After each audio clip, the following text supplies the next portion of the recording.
Welcome back, everyone. Today we are going to be checking out the Sunn Beta Lead, and no, I am not talking about that reissue bullshit.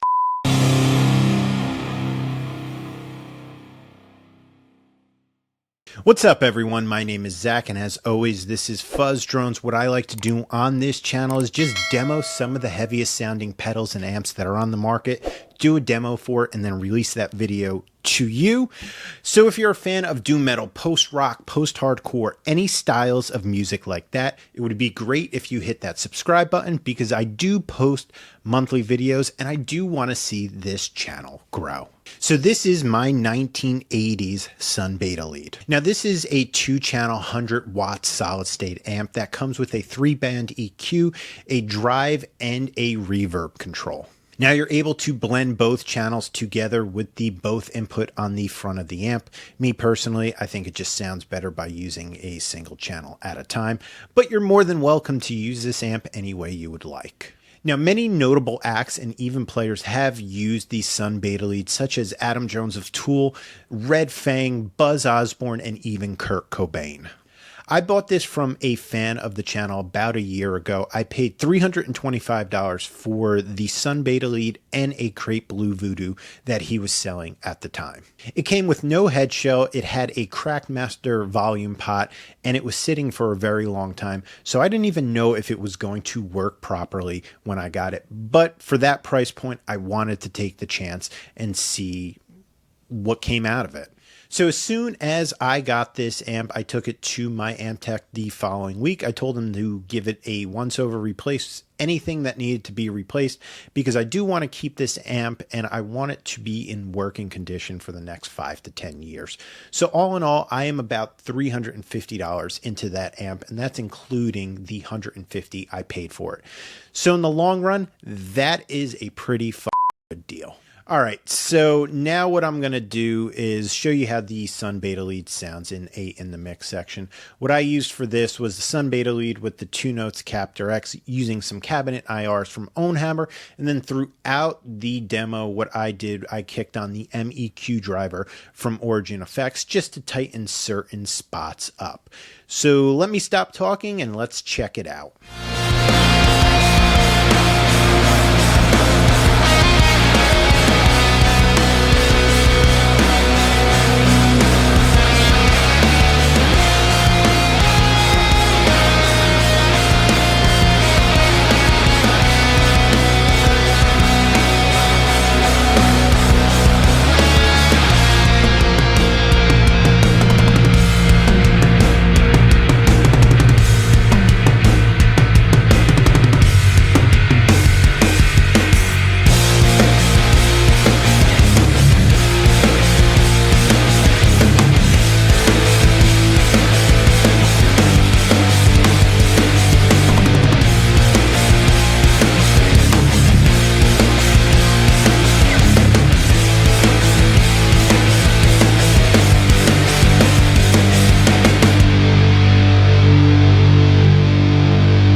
Now, the great thing about this amp is you could still find some deals on the used market of original Sunn Beta Leads.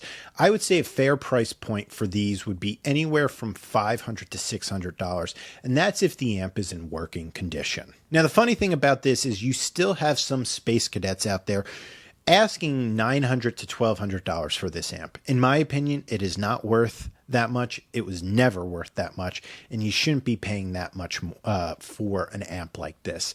Stick between the budget of $400 and $600. It's definitely worth it in my book at that price point, but anything over that, just don't overpay for one of these just to say you have a Sunn Beta Lead. Now, I know a bunch of you have heard that the Sunn brand was relaunched last year, and one of the first models that they brought to the market after their relaunch was the Sunn Beta Lead.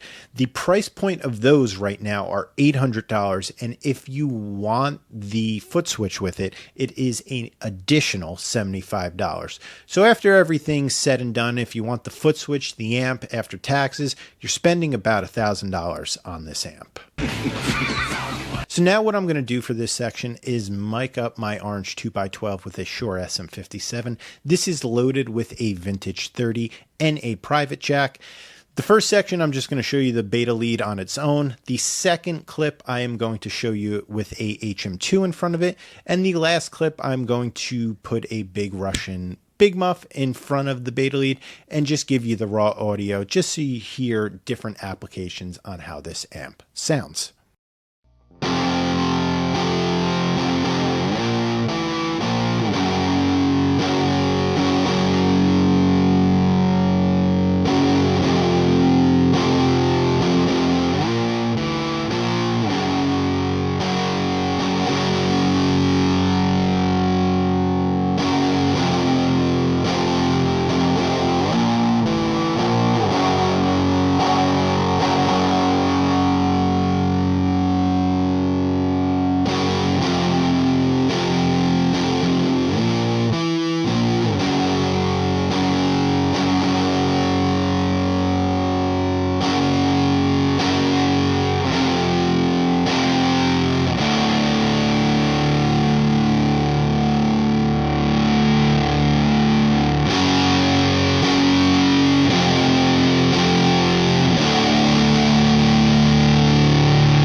All right, so that is the video on the Sunn Beta Lead. Drop a comment below. Let me know what you thought about this amp. And you know what? In the comment section, let me know what you would spend on one of these amplifiers, because I'm right around $400 to $600, but I'm curious to see what you would pay for one of these amps.